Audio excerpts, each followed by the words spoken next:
Des dizaines de corps ont été retrouvés dans la remorque réfrigérante d'un camion à la frontière austro-hongroise. Un drame de plus de ce qui est désormais devenu la crise des migrants, alors qu'au même moment, Angela Merkel est elle aussi en Autriche et est intervenue au sujet de ce drame. C'est un avertissement pour nous en tant qu'Européens. Il faut travailler ensemble pour résoudre ce problème d'immigration et faire preuve de solidarité. Le sommet de Vienne réunit l'Allemagne et plusieurs pays des Balkans, une région qui est devenue une plaque tournante pour ces réfugiés et migrants qui traversent l'Europe. Objectif, trouver une réponse commune à cette crise, et les pays des Balkans, dont la Serbie, ne cachent pas leur exaspération face à la conduite des pays d'Europe de l'Est.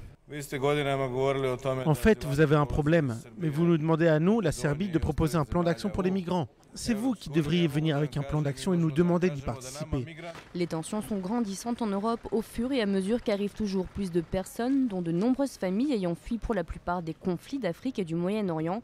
À titre d'exemple, les autorités hongroises ont affirmé au cours de ce sommet que 3000 migrants et réfugiés traversaient la frontière quotidiennement.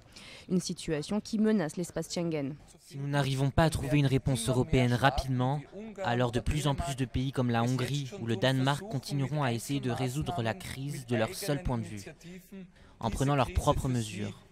Cela ne marchera pas, et surtout cela menace l'idée d'une Europe sans frontières et d'une Europe avec des frontières extérieures sûres.